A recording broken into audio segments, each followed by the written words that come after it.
The catastrophic die-off, marking the boundary of the Permian period, eradicated more than 9/10 of all biological diversity in a fraction of a geological epoch. Conventional science insists no organic mechanism could enact such swift and absolute devastation. We operate under the arrogant presumption that humanity represents the sole pinnacle of cognitive evolution on this blue marble. But suppose our chronological supremacy is an illusion. What if highly industrialized societies flourished and crumbled to dust long before mammalian life even gained a foothold, leaving behind nothing but imperceptible isotopic anomalies locked within ancient ice and subterranean rock?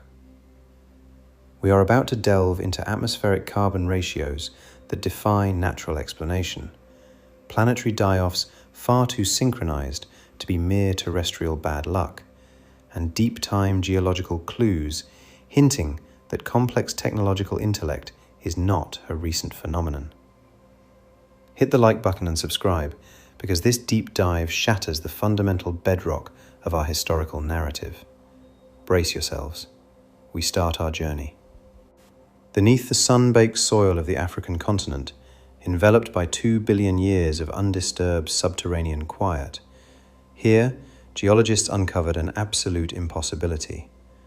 Veins of prehistoric uranium had spontaneously configured themselves into fully operational atomic furnaces, equipped with natural moderation systems that flawlessly averted catastrophic meltdowns and geological containment structures that trapped toxic isotopic byproducts for eons. These were not primitive anomalies. They were elegant, sustained energy generators humming away long before terrestrial plants colonized the continents. The Oklo formations in the Republic of Gabon showcase atomic cores where the fissile isotope U-235 pooled into precise critical masses, utilizing ancient aquifers to regulate their thermodynamic output. Imagine a naturally occurring hearth that instinctively throttles its own oxygen intake to maintain a perfect, eternal ember. Yet, natural phenomena do not possess the advanced quantum mechanics and nuclear engineering principles that our civilization only recently unraveled. Every individual core generated vast amounts of kilowattage, running continuously for hundreds of millennia before executing a controlled, permanent shutdown. The radioactive exhaust remains perfectly preserved precisely where it was generated, sealed within impermeable geological vaults that stopped ecological contamination dead in its tracks. Researchers analyzing these atomic graveyards uncovered decay ratios identical to modern spent fuel rods, verifying these were no mere geochemical flukes. The most terrifying aspect of this revelation is the sheer mathematical precision involved. Raw uranium strictly possesses a minute fraction of the U-235 required to spark a chain reaction. However, deep within Oklo, the isotopic purity spiked to the exact threshold necessary to ignite sustained fission. The statistical likelihood of such a miraculous concentration occurring by chance across multiple localized zones is effectively zero. Skeptics theorize that the primordial environment harbored distinct atmospheric and hydrological dynamics that slowly distilled the uranium. Yet, such a hypothesis demands an absurdly synchronized ballet of geological luck acting identically across nearly 24 distinct subterranean locations.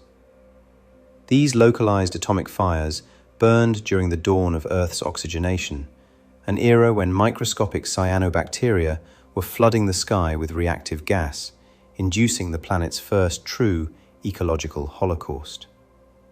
The world's oceans and air were undergoing a violent chemical metamorphosis. Could an unrecognizable, primordial intellect have harnessed atomic science to retreat underground while the surface became a toxic wasteland? We possess no structural ruins, no metallic implements, no overt technological fingerprints. But the lack of physical artifacts loses its profound weight when confronting deep time. 2 billion years of shifting tectonic plates, relentless erosion, and planetary resurfacing would grind the most magnificent metropolis into microscopic dust. Alloys oxidize, polymers degrade, and biological remnants are utterly erased. And yet, the atomic slag persists within the bedrock like a transmission encoded in the very fabric of matter. These isotopic shadows whisper a narrative of calculated neutron moderation, thermodynamic mastery, and responsible ecological containment. They embody an industrial prowess we barely command today. If these ancient engines were the product of willful design rather than blind chance, a harrowing reality confronts us. Humanity is not the pioneer of the split atom, and if we are merely the successors, what doom befell the original atomic architects? The answers might be etched into the planetary crust, decipherable only through the silent geometry of decaying elements.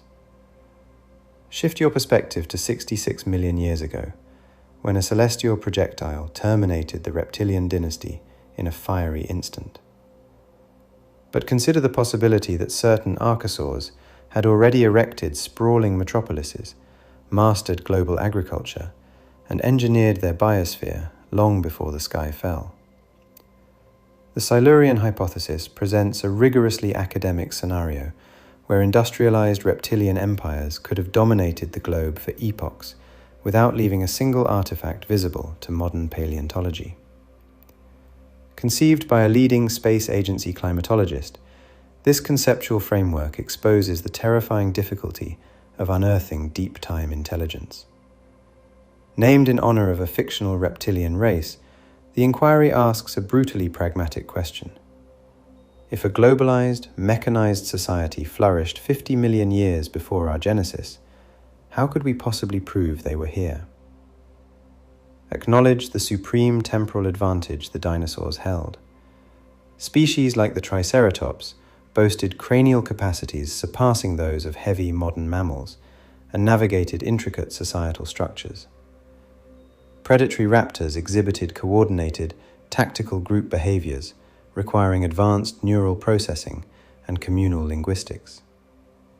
Gigantic herbivorous bipeds maintained immense physical profiles that logically suggest the systematic cultivation of vast biological resources. The fossil strata dictate that dinosaurs ruled supreme for well over 150 million years.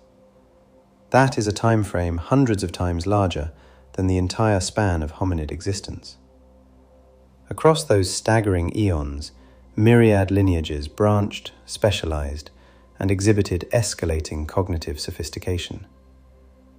Certain varieties constructed massive, deliberate incubation colonies, executed continental migrations with military precision, and possessed the neurobiological foundation to hypothetically spark an industrial revolution. However, excavating definitive proof of Mesozoic urban centers presents a logistical nightmare. The taphonomic processes required to fossilize organic material demand incredibly rare environmental parameters, preserving only an infinitesimal sliver of prehistoric biomass. The vast majority of paleontological specimens derive from organisms that perished in aquatic floodplains and were instantly entombed by anoxic mud.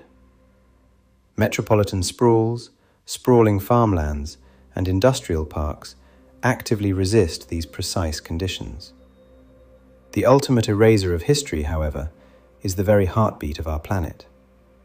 Tectonic convection perpetually destroys the planetary crust, dragging the ancient seafloor into the subterranean magma chambers while forging fresh rock at mid-oceanic ridges. The most ancient abyssal plains on Earth barely date back 200 million years. Consequently, any hypothetical coastal megacities are inexorably consumed by the mantle. Land masses offer slightly better preservation, but the relentless assault of atmospheric weathering, glaciation, and fluvial erosion systematically shaves away the topography. Majestic peaks are ground into dust, continents warp and shatter, and miles of ice pulverize everything beneath their weight. The majestic ranges of the eastern United States once dwarfed the Himalayas, yet deep time has reduced them to rolling highlands. What synthetic remnants could withstand such violence? Our contemporary triumphs, synthetic polymers, smelted titanium and reinforced masonry, would dissolve into ambiguous chemical stains over a few million years. Even the most hazardous outputs of our atomic grid would fade into background radiation, masking their artificial origins. Still, highly specific geochemical anomalies might linger. Continental-scale strip mining could permanently alter the stratification of subterranean ores.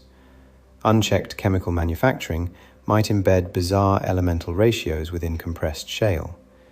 Industrial-scale farming could permanently mutate the isotopic makeup of ancient soils.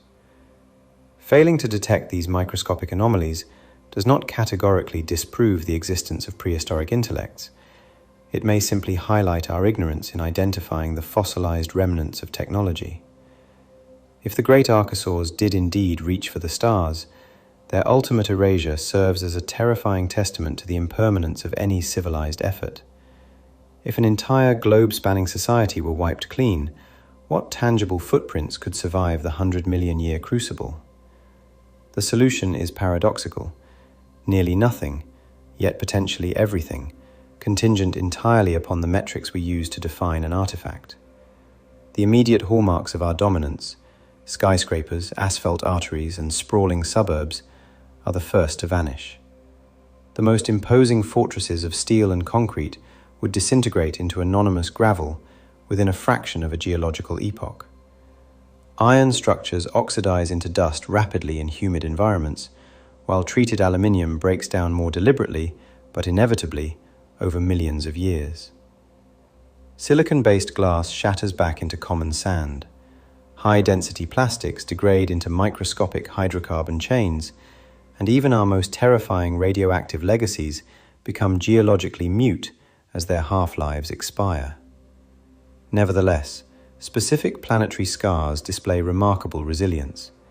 Gigantic subterranean excavations generate permanent structural anomalies known to geologists as anthropogenic rock layers. The sheer removal of cubic miles of bedrock for rare earth metals permanently defaces the crustal integrity, leaving voids that collapse and fill with sedimentary debris in ways that look nothing like natural caverns. Mechanized agriculture may cast the longest shadow. Millennia of aggressive nitrogen and phosphorus fertilization violently skew the natural chemical balance of the dirt. As these manipulated soils are crushed into stone over eons, they lock in an artificial chemical signature that spans entire continental plates. Furthermore, the thermodynamic footprint of a metropolis alters the environment. Megacities generate intense microclimates, significantly raising regional thermal outputs. These localized heat domes dictate the behavior of regional precipitation and organic growth, resulting in highly localized sedimentary deposition. A buried ancient city might only exist today as a fossilized thermal distortion in a microscopic rock core. The most glaring beacon of past intelligence, ironically, is mass death. Our current industrial era is executing a biological purge thousands of times more aggressive than the planetary baseline.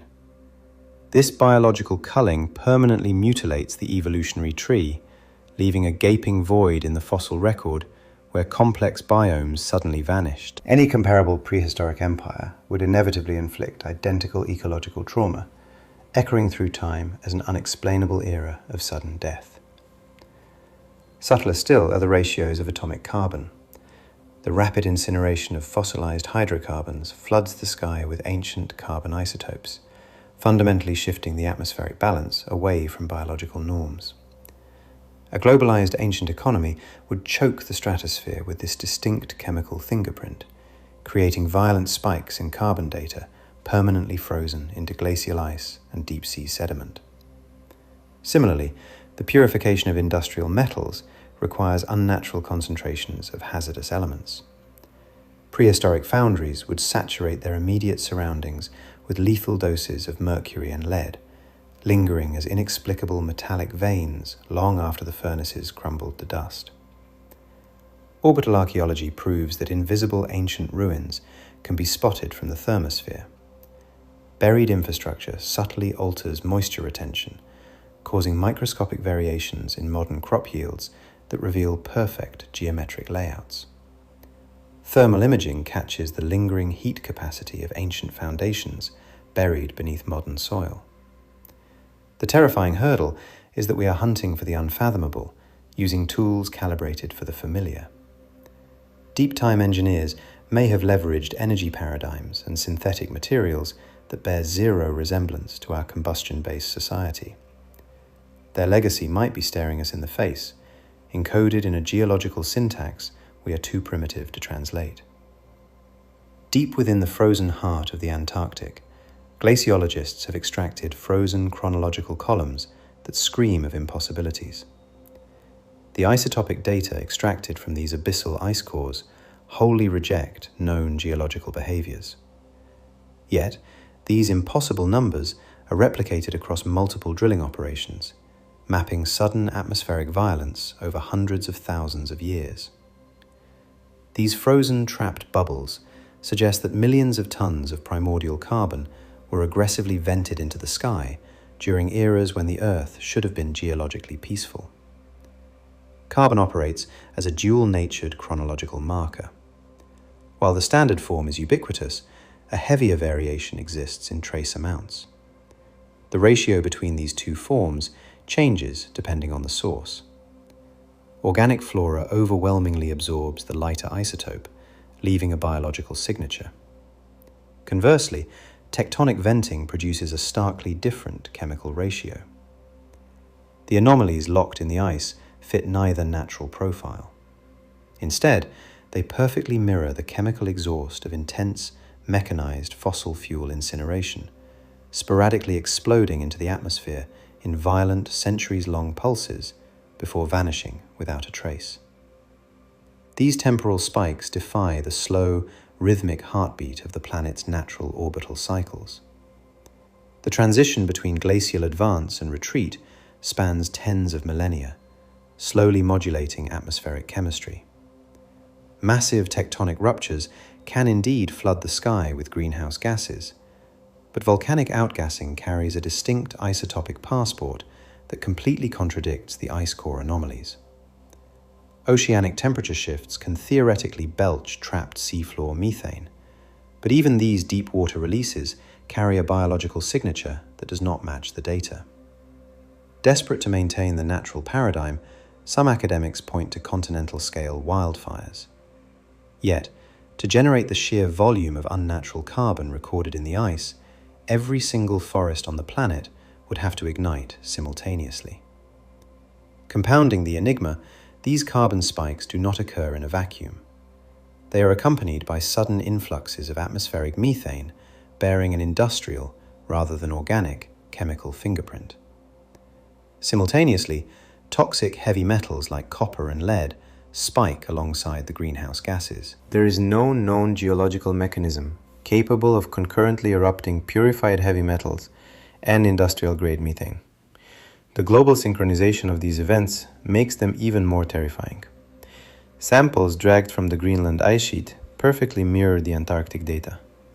For the exact same chemical anomalies to blanket both poles simultaneously, the source must have been a globally distributed phenomenon. Only a planetary-scale disaster, such as a monumental kinetic impact, could affect both hemispheres at once, yet no corresponding impact craters or ash layers exist for these specific timelines. The ice core data is fiercely corroborated by mud extracted from the darkest oceanic trenches. Abyssal drilling confirms that oceanic strata absorbed the exact same impossible carbon ratios at the exact same moments in deep time. Because marine mud and polar ice record atmospheric chemistry through entirely different physical mechanisms, the possibility of equipment error or false positives is utterly annihilated. The most chilling realization is that these inexplicable chemical pulses frequently align with violent collapses in the fossil record. Biological diversity plummets exactly when these artificial carbon ratios flood the strata, and the planetary recovery spans millennia. If these markers are truly the result of blind nature, then our models of the Earth's climate engine are catastrophically flawed. But if they are not natural, we are staring at the exhaust fumes of an industrialized global machine that operated epochs before the first hominid walked upright. Either truth shatters the fragile glass of our current scientific consensus. Entombed within the crust of 6 distinct landmasses, atomic isotopes speak a truth that aggressively defies the laws of radioactive decay. These nuclear anomalies are scattered across geological beds hundreds of millions of years old, displaying artificial enrichment profiles that necessitate advanced centrifugal engineering. Our civilization only unlocked the atom a few decades ago, yet the rock veins holding these secrets crystallized when monstrous reptiles dominated the landscape. Across the cosmos, the baseline ratio of heavy to light uranium is a universally fixed constant, deteriorating at a rigid mathematical pace that has remained unbroken since planetary accretion. Any competent physicist can calculate the exact historical baseline of these isotopes. However, raw samples ripped from primordial rock beds frequently obliterate these theoretical constraints. Multiple mineral veins demonstrate an enrichment level drastically exceeding natural bounds, reaching concentrations that on modern Earth are only achieved by spinning toxic gas through thousands of electromagnetic centrifuges. Blind geology cannot filter and concentrate the lighter isotope while ignoring the heavier one in such specific percentages. Furthermore, these enriched veins are not geographically tied to contemporary nuclear laboratories or weapon testing grounds. They are embedded in archaic riverbeds and deep strata formations that long predate mammalian evolution. Radiometric sequencing strictly places the genesis of these host rocks in an era when biological complexity was barely crawling from the surf. The mystery deepens when we realize the enriched uranium is accompanied by terrifyingly synthetic byproducts. Trace elements of plutonium, a substance practically non-existent in wild nature, are locked within the exact same geological matrices. Isotopic fractions of neptunium scream of directed atomic transmutation. Fission waste products, heavily concentrated in distinct geographical patterns, perfectly mimic the toxic output of a modern commercial reactor core. Rival analytical facilities have subjected these samples to brutal scrutiny. Gamma-ray analysis and mass spectrometry repeatedly validate the impossible numbers. The strict protocols governing sample extraction utterly eliminate the possibility of modern cross-contamination. The geographic spread of these anomalies is staggering, appearing in the frozen tundras of Siberia, the arid expanses of Australia, the deep craters of Africa, and the dense bedrock of the Canadian Shield. The unifying variable is not chronological age, but rather a suspicious proximity to bizarre mineral clustering or evidence of engineered hydrothermal channeling. Several localized deposits show explicit proof of highly regulated atomic burn cycles. The remaining isotopes indicate a prolonged, stable neutron flux, a balanced reaction optimized for massive power output without triggering an atomic explosion. The geometric distribution of the surrounding irradiated stone points toward physical core designs deliberately engineered to stretch fuel lifespans while minimizing toxic leakage. These signatures are completely distinct from the Gabon anomalies. Where Oklo suggests a primitive, water-throttled natural reaction, these newly discovered atomic beds hint at active, intelligent intervention. The data implies synthetic control rods, sophisticated neutron moderation, and intentional waste shielding. Defenders of the orthodox timeline frantically propose convoluted geochemical models where highly specific thermal and pressure gradients could theoretically filter radioactive elements over millions of years. But calculating the sheer statistical probability of such wildly precise environmental accidents occurring independently across dozens of global sites yields a number so microscopically small it approaches absolute zero. The atomic data points an unwavering finger toward directed nuclear manipulation thriving in deep time. If validated, it means intellects capable of splitting the atom mastered their craft and completely vanished before the continents even assumed their modern shapes. However, dismantling the core timeline of Earth's history requires a level of undeniable proof that the shifting tectonic plates may have already permanently consumed. Paleontology tracks 5 catastrophic planetary purges that wiped the biological slate nearly clean, but microscopic analysis reveals that some of these apocalypses occurred with impossible speed. Blind geological fury, whether born of tectonic rupture or orbital impacts, requires a certain latency to suffocate the globe. Yet, specific extinction timelines show diverse continental biospheres collapsing in perfect, simultaneous unison, hinting at a global execution that defies natural physics. The Great Dying that closed the Permian chapter completely liquefied global food webs, erasing 70% of terrestrial life and an apocalyptic 96% of oceanic species. The orthodox narrative blames a colossal tear in the Siberian crust, vomiting toxic magma and greenhouse gases for 1 million years. However, cutting-edge radiometric sequencing has condensed this planetary murder into a window of fewer than 2 decades of millennia, perhaps even a few short centuries. To the layman, thousands of years seems vast, but to a geologist, it is a microsecond.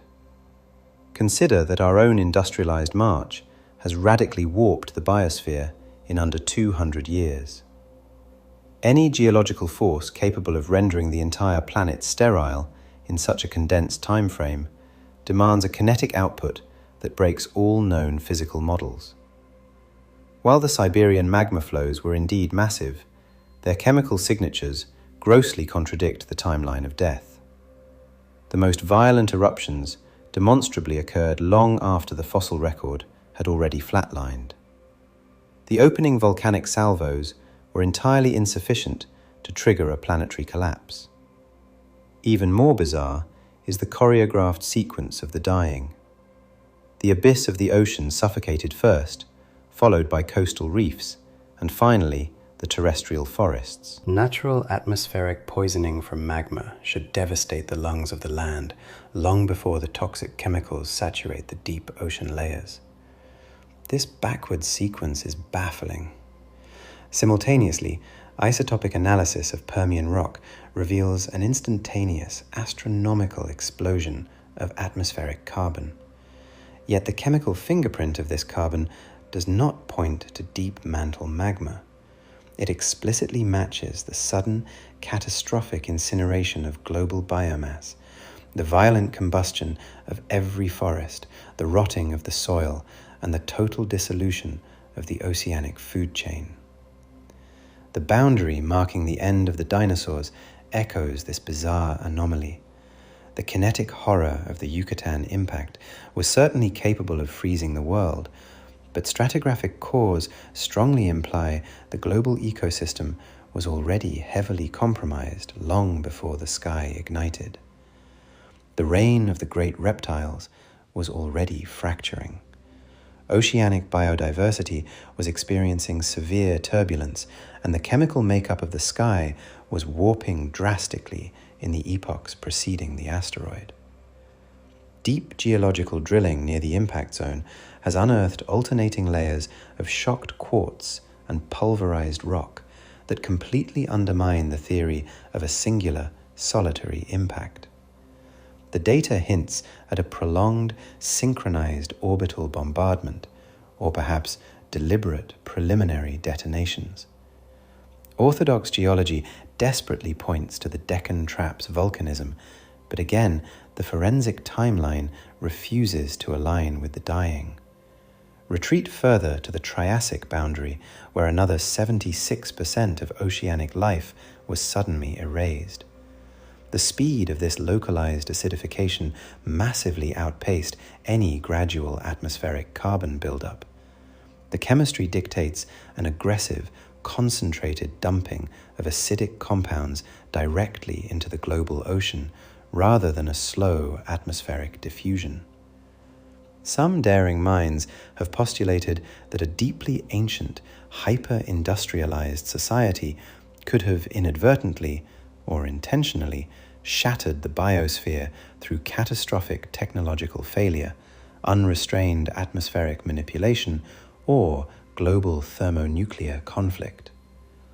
The terrifying speed of these ancient purges mirrors the worst-case models of our own current ecological trajectory. While the fossil record guards its secrets closely, these synchronized planetary deaths serve as a brutal reminder of how fragile a biosphere becomes when pushed past its thermodynamic limits. It is an apocalyptic rhythm written in crushed stone and fossilized bone. The mathematical framework of the Drake equation practically guarantees a galaxy crowded with communicative minds. Yet, after 7 decades of pointing our most sensitive instruments at the void, we are met with nothing but the chilling hiss of cosmic microwave background. This terrifying paradox birthed the Great Filter, arguably the most existentially dreadful concept in modern astrophysics. It theorizes an invisible, universally lethal barrier that systematically snuffs out emerging intelligence before it can ever cross the interstellar void. The raw astronomy is overwhelmingly optimistic. We exist within a swirling disk of 400 billion stellar furnaces. Modern orbital telescopes have confirmed that planetary accretion is a standard cosmic byproduct. Even the most cynical calculations yield billions of rocky spheres orbiting within temperate zones capable of maintaining liquid oceans. If the spark of consciousness is even a microscopic probability, the raw volume of galactic real estate should have spawned thousands of visible empires. Yet, the radio spectrum is a graveyard. Massive arrays of satellite dishes sweep through millions of bandwidths, searching nearby star clusters, and hear absolute silence. Optical observatories scour the heavens for the artificial glare of megastructures or the rapid pulse of interstellar laser arrays. Thermosensors hunt for the inescapable infrared exhaust that physics demands an advanced civilization must vent. Nothing. The silence grows deafening when mapped against deep time. The universe has been churning out stars for billions of years before our solar system coalesced. This temporal head start means ancient species possessed eons to master gravity, engineer their home systems, and spread across the galactic am. This agonizing paradox forced theorists to deduce that a developmental bottleneck must exist, a great filter that ruthlessly prevents biological matter from achieving godhood. This evolutionary guillotine could strike at any moment in a species' timeline. Perhaps the filter is the genesis of life itself. Despite limitless cosmic crucibles, maybe the transition from dead chemistry to self-replicating biology requires an environmental miracle so precise it only happened here. Or the filter might ambush life during the cellular leap. It took Earth over 2 billion years just to figure out how to put a nucleus inside a cell. That astronomical delay implies a biological wall that nearly every other living planet fails to scale. Consciousness itself may be the anomaly. Out of the untold billions of species born on Earth, only a single primate lineage figured out how to harness fire and manipulate radio waves. The evolutionary cost of a massive, energy-hungry brain might be a fatal biological gamble everywhere else in the universe. But the most horrifying iterations of the filter assume it lies in our immediate future. Perhaps intelligent minds are a dime a dozen, but the very tools they invent invariably become their executioners. The discovery of the atom, the creation of self-aware software, or the inevitable depletion of planetary resources might represent a universal trapdoor. The sheer velocity of our own technological explosion is alarming. We transitioned from stone axes to splitting the atom in an evolutionary nanosecond. This blinding speed implies we are careening directly toward the very mechanism that cleansed the rest of the galaxy. Our modern reality is a checklist of potential planetary suicides. We are violently altering our atmospheric chemistry. We possess stockpiles of atomic fire capable of sterilizing the surface. We are blindly coding artificial intellects with zero inherent safety parameters. We are driving a biological mass extinction. If the Great Filter is waiting for us tomorrow, we are facing an executioner that has a flawless success rate across the cosmos. The dead silence of the stars is not a comforting blanket of peace. It is a cosmic crime scene. It is the silent graveyard of a billion species that failed the final test of intelligence. Going back 4 billion years, our neighboring red planet was a vibrant water world, complete with crashing ocean waves, winding river deltas, and an atmospheric blanket thick enough to support complex chemistry. Recent planetary science forces us to confront the reality that ancient Mars was exponentially more suitable for life than the primordial chaotic Earth. This revelation begs the horrifying question: what advanced biology, or perhaps even intellect, perished when the red planet suffocated? A fleet of robotic rovers and high-resolution orbital platforms have meticulously documented the Martian geology. Vast, dried-out aquatic networks scar the planetary crust, offering indisputable proof of massive, sustained liquid hydrology. Deep sedimentary basins mirror the shallow, sunlit seas of Earth. Spectroscopic analysis has identified massive deposits of aquatic clay, minerals that physically cannot form without the presence of liquid water over millions of years. Crucially, these clays are saturated with complex organic hydrocarbons and isotopic markers that strongly mimic biological waste. Specific rock outcroppings perfectly resemble terrestrial microbial mats, hinting that the Martian surf was teeming with life. Furthermore, Mars held distinct evolutionary advantages. The lower gravity well would have exponentially reduced the biological cost of developing locomotion and flight. The thinner yet stable atmospheric pressure would have optimized respiratory mechanics. Its orbital distance offered a natural shield against the violent solar radiation that constantly sterilized the early Earth. Most importantly, the Martian climate remained remarkably placid for a prolonged epoch. While our own world was violently swinging between global deep freeze and volcanic hellscapes, Mars maintained a stable, nurturing environment. This prolonged thermodynamic peace could have served as an evolutionary fast track. The planet's uniquely captured satellites create complex gravitational tides, potentially driving deeper ecological diversity and pushing rapid biological advancement. Ground-penetrating radar has recently mapped immense subsurface glaciers and deep liquid aquifers, implying that as the atmosphere was ripped away, the biosphere may have retreated underground. If an advanced intellect evolved, they would have undeniably built subterranean sanctuaries to escape the dying surface. The timeline of Martian death is terrifyingly abrupt and suspicious. Around 4 billion years ago, the inner solar system endured a cataclysmic barrage of kinetic impacts. This orbital artillery could have shredded the Martian atmosphere, while ironically seeding the remaining oceans with the chemical precursors for rapid biological leaps. Yet, highly specific impact zones on the Martian surface defy typical chaotic asteroid physics.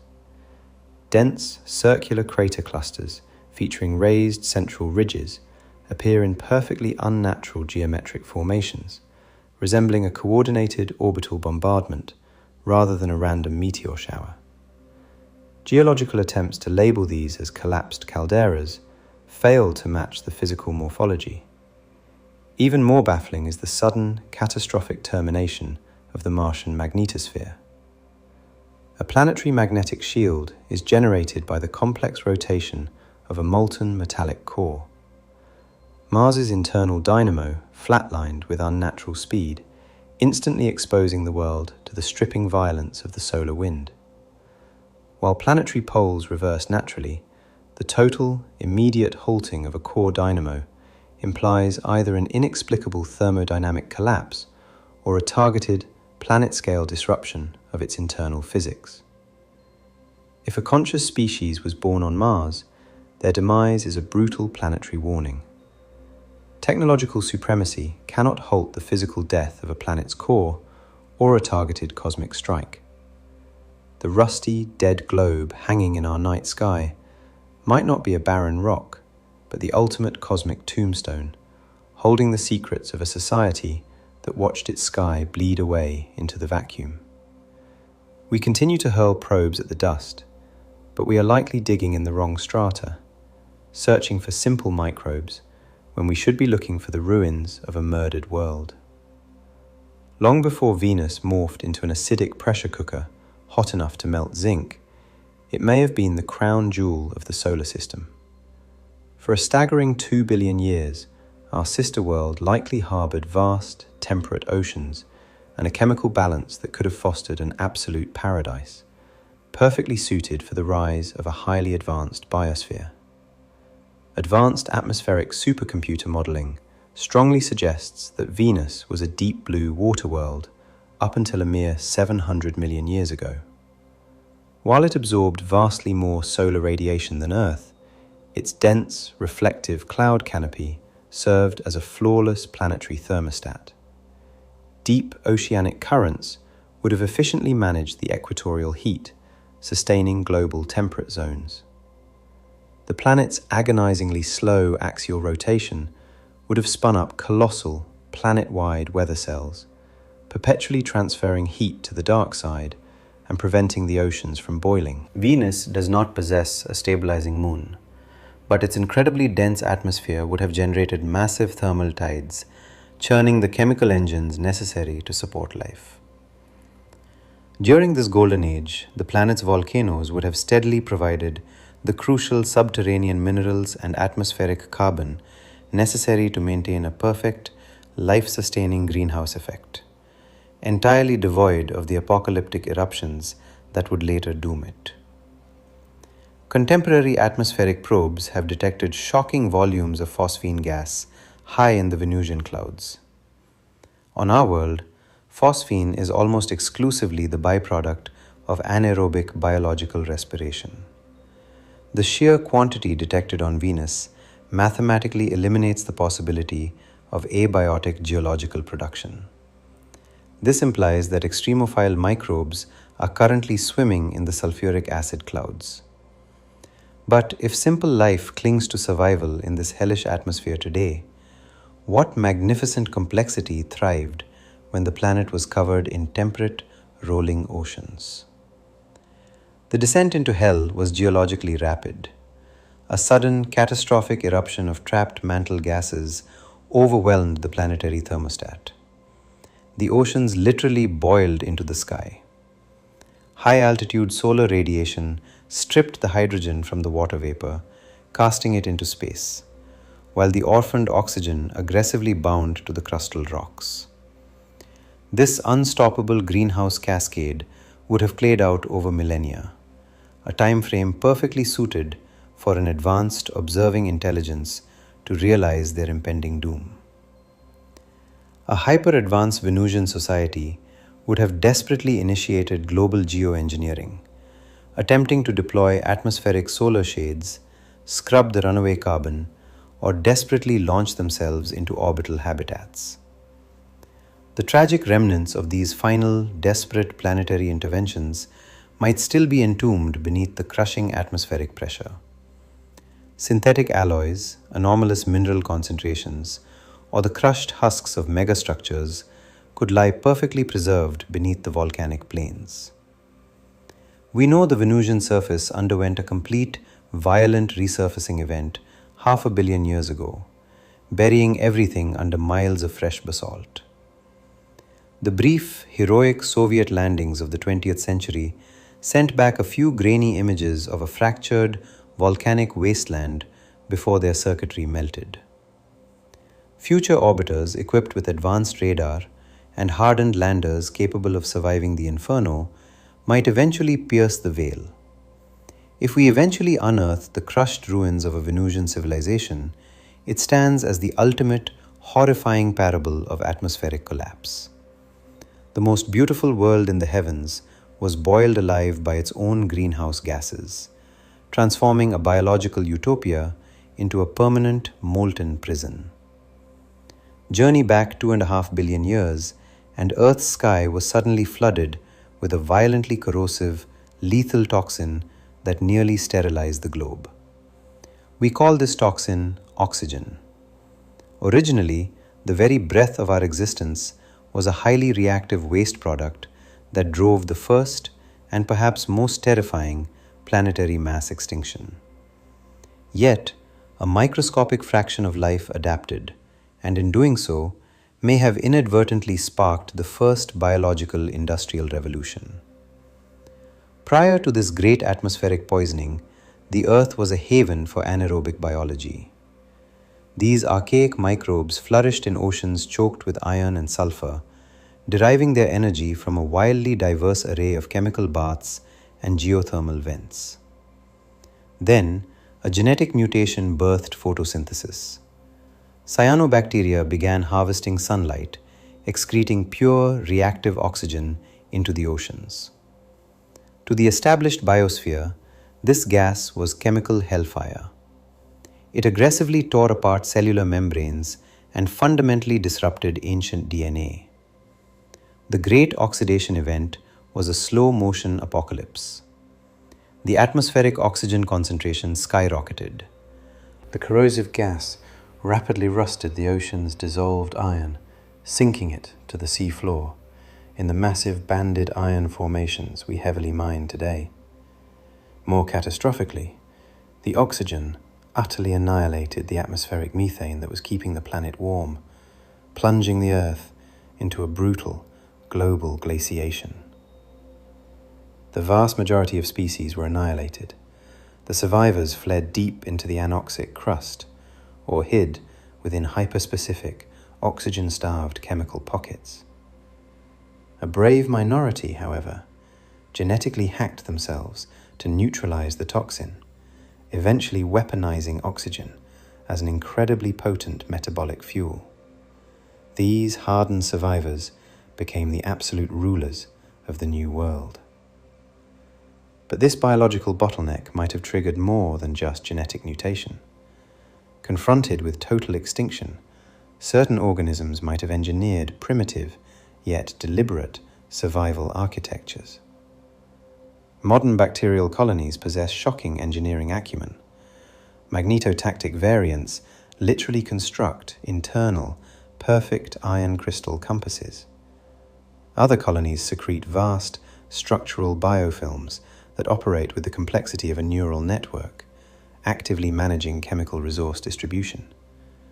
Faced with a toxic sky, ancient organisms may have intentionally constructed massive, coordinated subterranean bunkers. We see hints of this in the sudden, global explosion of massive stromatolite reefs, towering, laminated structures that suggest a desperate, coordinated effort to build shielded microenvironments. Isotopic analysis of rocks from this exact boundary layer reveals carbon ratios that completely defy natural decomposition. The data implies vast amounts of organic material were being processed in highly controlled, localized environments. Could this be evidence of the first planetary waste management or primitive bioagricultural systems? The microscopic architects that survived the oxygen holocaust ultimately fathered every plant and animal alive today. But their triumph required a level of organized, collective survival that blurs the line between biological reflex and primitive technological intellect. Understanding how life navigated this complete atmospheric inversion is critical as we blindly pump our own exhaust into the sky. Over 500 million years ago, the Cambrian period witnessed an explosion of biological complexity that utterly breaks the slow, methodical clock of Darwinian evolution. In a geological flash, the oceans were suddenly teeming with heavily armored predators, equipped with high-resolution optics and advanced biomechanical weaponry. This sudden leap in anatomical engineering looks alarmingly less like random mutation and far more like deliberate, external genetic manipulation. Before this violent burst of diversity, life was agonizingly simple, mostly sluggish, soft-bodied fractal organisms that barely interacted with their surroundings. Then, seemingly overnight, the fossil record is flooded with impossible complexity. Consider the trilobite, whose eyes were constructed from perfectly aligned, crystalline calcite lenses. Developing such an advanced optical array should require millions of generations of slow refinement. The flawless geometric physics of a compound crystal eye points toward a blueprint, an engineered solution to light refraction. The apex predator Anomalocaris sported highly complex hydraulic grasping appendages and a circular, serrated maw. Its anatomical design is a terrifying chimera of different physiological systems that shouldn't have naturally coalesced.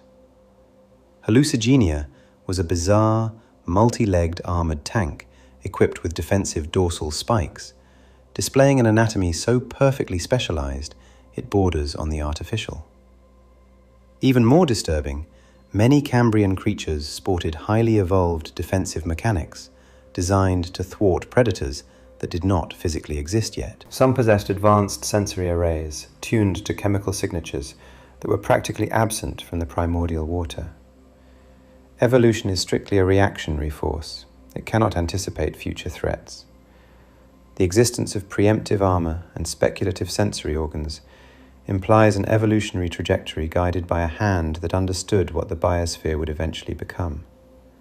Furthermore, the foundational genetic code for all modern life, the developmental toolkits that build hearts, spines, and brains, suddenly manifested all at once. The Hox genes, the master biological switches that dictate physical symmetry and limb placement, underwent massive, simultaneous, and perfect upgrades across totally unrelated species.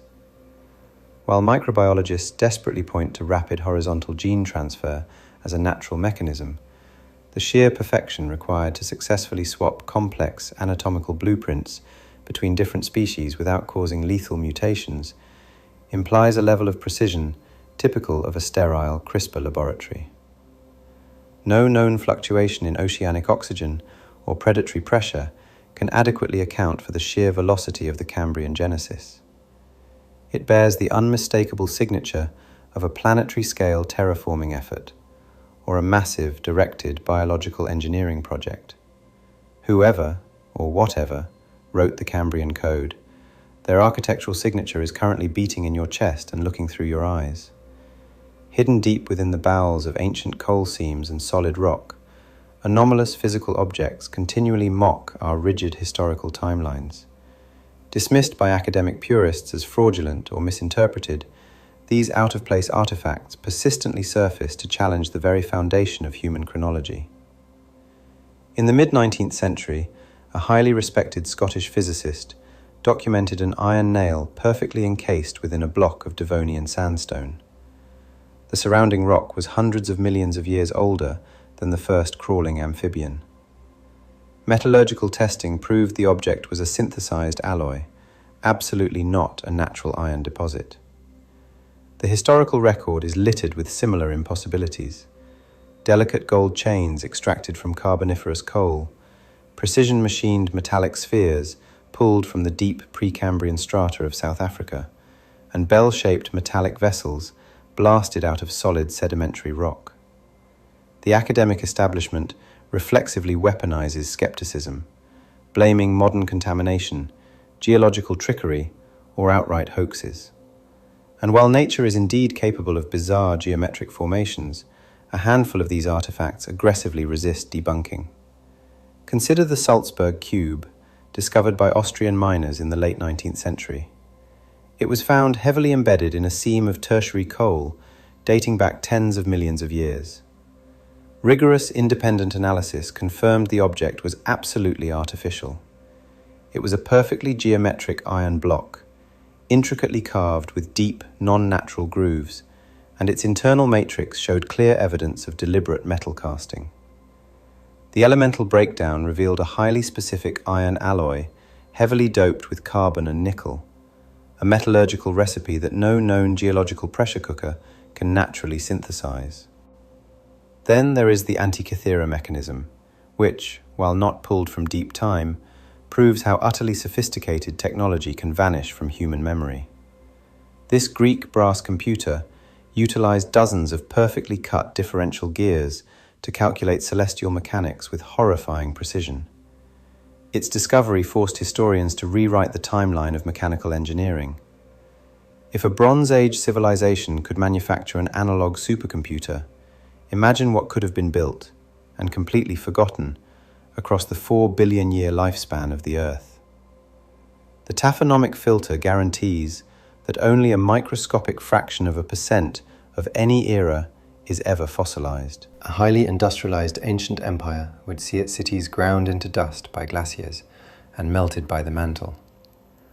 Our own sprawling civilization would leave practically no physical trace after 20 million years. Yet, hyper-advanced materials, metallic glasses, synthetic diamond matrices, or advanced aerospace ceramics, could hypothetically survive the grinding gears of geology. We are fundamentally handicapped by our own technological bias. We search for remnants that look like human technology, ignoring the possibility that an ancient intellect may have utilized biological engineering, crystal harmonic technology, or material sciences we haven't even theorized. The proof of a prior civilization may literally be sitting on a museum shelf, mislabeled as a bizarre natural rock formation, simply because we lack the cognitive framework to recognize it as a machine. Enrico Fermi famously stared into the night sky and asked the question that continues to haunt astrophysics. Where is everyone? The math demands a crowded universe, yet the reality is an absolutely terrifying void. When we plug brutally honest variables into the Drake equation, the optimistic dream of a Star Trek universe collapses into a nightmare of absolute, crushing, cosmic isolation. The equation attempts to calculate our galactic neighbors by multiplying stellar formation, planetary frequency, biological genesis, and the lifespan of technological societies. Initially, the numbers are intoxicating. There are hundreds of billions of stars, and Kepler has proven that almost all of them harbor planets. There are billions of water-rich worlds in our galaxy alone. But the biological variables are a mathematical brick wall. We have absolutely zero idea how likely it is for dead chemicals to spark into life. We can synthesize amino acids in a lab, but creating a self-replicating, metabolizing cell is a bridge too far. And even if slime molds are common, the leap to complex, multicellular architecture seems nearly impossible. It took the Earth billions of years of agonizing trial and error just to invent the nucleus. The final variable, civilizational longevity, is the true executioner. If every society that splits the atom inevitably incinerates itself or chokes on its own industrial exhaust within a few centuries, the galaxy is nothing but a constantly churning graveyard of brief, violent technological sparks. Advanced statistical recalculations of the Drake parameters yield a sickening probability. We are likely the sole conscious observers in the entire local galactic supercluster. This means the cosmic silence isn't a glitch in our radar. It is the natural thermodynamic state of the universe. The implications are staggering. If we are completely alone, human survival is not just a biological imperative, but a cosmic duty. We are the universe's only mechanism for experiencing itself. Conversely, if intelligence is truly a one-off miracle, the Earth becomes the most sacred, infinitely valuable object in physical reality. The search for extraterrestrial radio signals continues, but the cold mathematics suggest we are screaming into an empty abyss, desperate for an answer that will never come. Descend into the crushing, lightless depths of the abyssal trenches, where pressures reach 1,000 times that of the surface. Here, extreme depth sonar has bounced off structural geometries that defy the chaotic randomness of tectonic rifting. These drowned architectures, cloaked under miles of crushing seawater and abyssal mud, might hold the key to empires that breathed air when the ocean floors were sun-baked plains. The Mariana Trench plummets into the crust, a harsh, alien domain. Yet, modern high-resolution bathymetry has illuminated massive, perfectly linear anomalies, 90-degree angles, and sprawling grid patterns that scream of intelligent urban design rather than shifting fault lines. Plate tectonics dictates that the ocean floor is a conveyor belt, destroying ancient crust and replacing it. Thus, nothing on the seafloor should exceed 200 million years of age. But anomalous regions, heavily shielded by rapid sediment accumulation, can act as deep-time vaults. Shifting sea levels and the violent drift of continents mean that today's abyssal nightmare was yesterday's coastal paradise. Advanced deep-sea imaging now reveals internal geometries within these structures, interlocking cavernous spaces and terraced facades that would perfectly serve an air-breathing populace. The Bimini Road in the Caribbean serves as a shallow-water preamble to this controversy. Massive, perfectly rectangular limestone blocks lay in a deliberate, paved sequence. While mainstream geology desperately argues for natural orthogonal fracturing, the presence of distinct tool marks and supportive shims underneath the megaliths strongly implies intentional masonry. Deeper still, abyssal drilling frequently recovers inexplicable debris, highly anomalous metallic shards, and synthetic chemical traces that absolutely do not belong in the natural oceanic crust. Furthermore, hydrothermal vent colonies demonstrate that highly complex, interconnected ecosystems can thrive in pitch-black, toxic, high-pressure environments, entirely divorced from the energy of the sun. These deep-sea oases prove that biology, and potentially intelligent survivors, could adapt to a drowned world. Our current mapping of the deep ocean is pathetically inadequate. We have higher resolution maps of the lunar surface than we do of our own sea floor. Robotic submersibles move at a crawl, their spotlights illuminating only a few square meters of a millions of square miles void. Finding an ancient sunken metropolis by randomly dropping a camera on a wire is mathematically absurd. Yet, if we unleashed fleets of AI-driven submersibles to actively hunt for non-fractal geometric anomalies, we might finally pull the curtain back on Earth's drowned history.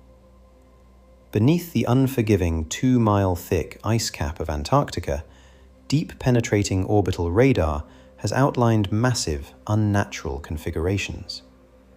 Protected by a frozen shield that has not melted since the dawn of the mammalian era, these buried anomalies could be the pristine remains of a civilization that flourished when the South Pole was a humid, vibrant jungle.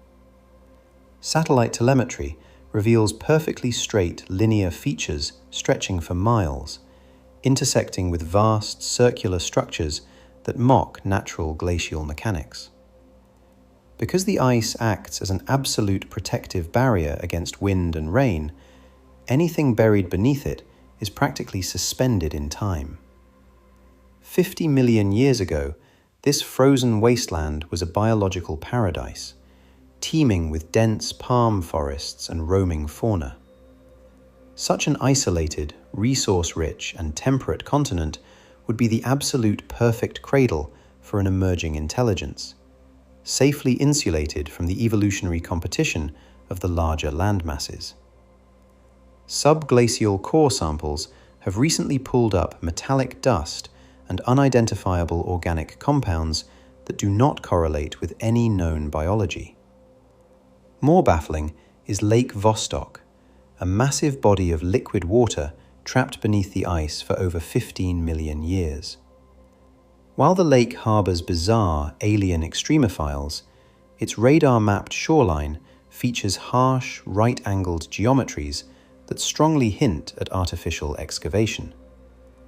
Adding to the mystery is the infamous Piri-Reis map, drafted in the 16th century, which flawlessly outlines the subglacial topography of the Antarctic coast hundreds of years before it was supposedly discovered. The map's impossible accuracy heavily implies that humanity inherited cartographic data from a forgotten, highly advanced maritime culture. As global temperatures surge, the Antarctic ice is bleeding rapidly into the sea. This rapid thaw threatens to expose whatever is hiding in the dark, but it also risks destroying the fragile evidence before archaeologists can even arrive. International treaties strictly forbid aggressive physical excavation, locking the continent down for superficial climate research. Whatever secrets are buried beneath the ice will remain there until the planet warms enough to force a revelation the world is entirely unprepared for. Look up at the moon. It is the ultimate, untouchable museum of the solar system. Devoid of atmospheric weathering, tectonic recycling, or biological decay, its surface has preserved 4 billion years of cosmic violence in perfect, pristine condition. This silent vacuum vault holds the key to Earth's deepest past, because every time a massive asteroid struck our planet, it launched millions of tons of terrestrial rock into orbit, much of which rained down upon the lunar regolith. Computer ballistics confirm that the moon is literally littered with chunks of ancient Earth. This means the lunar surface contains untouched, perfectly preserved geological snapshots from every single era of our planet's history.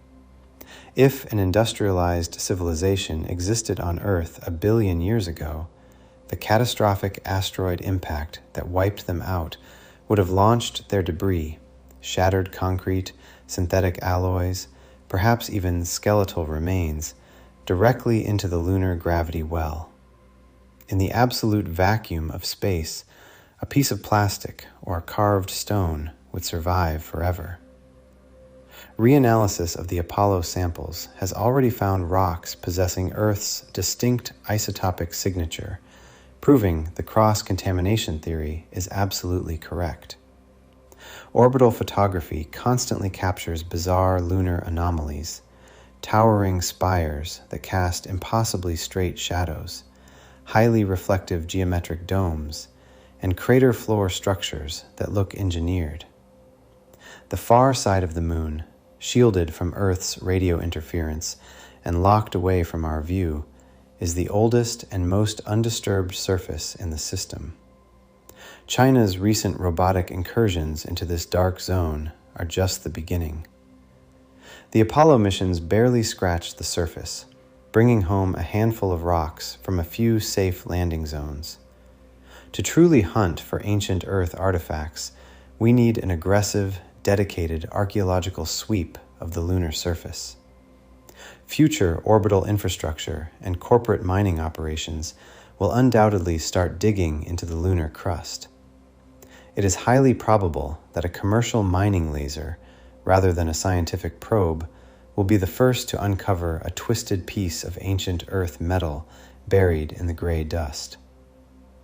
The moon has been silently watching us for billions of years, keeping a perfect, uncorrupted diary of every civilization that ever rose and fell on the blue marble below. The reason we struggle to find this evidence is that the Earth is a merciless, planetary-scale rock grinder. Tectonic subduction is the ultimate civilization killer.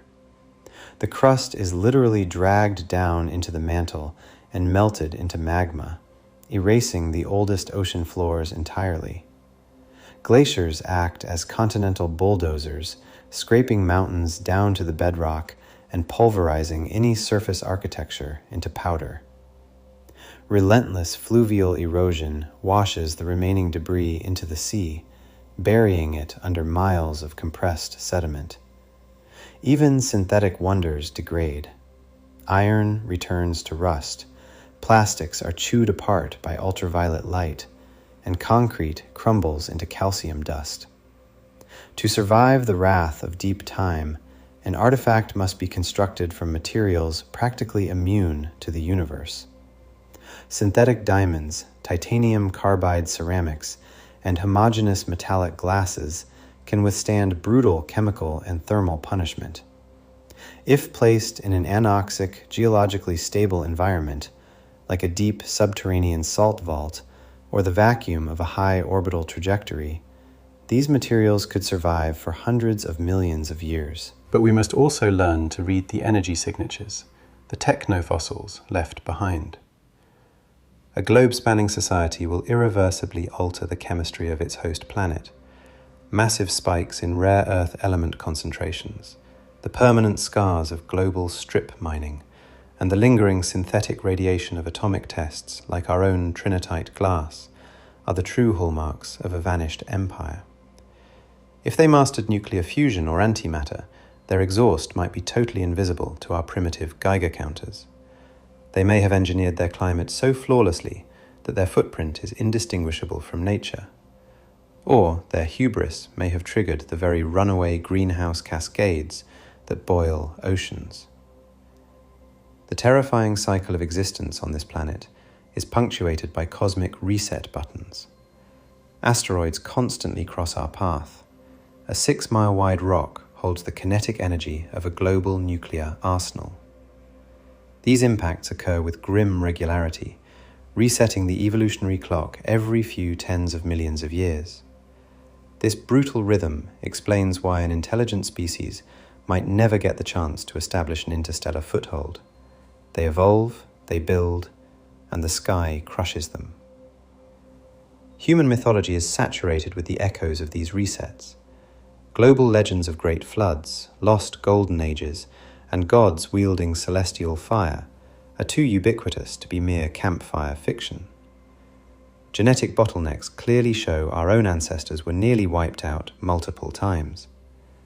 The rapid, almost unnatural explosion of our own technological prowess over the last few centuries might not be an original invention, but the subconscious recovery of a forgotten legacy. If we are merely the latest iteration in an endless loop of doomed empires, our awareness of the Great Filter is our only unique advantage. We have the telescopes to see the asteroids coming, the math to understand the climate, and the rockets to leave the biosphere. The ancient nuclear fires of Oklo, the impossible carbon spikes in the ice, the sudden death in the fossil strata, they are screaming at us from the past. The Great Filter is staring us directly in the face. Will we learn from the ghosts in the rock?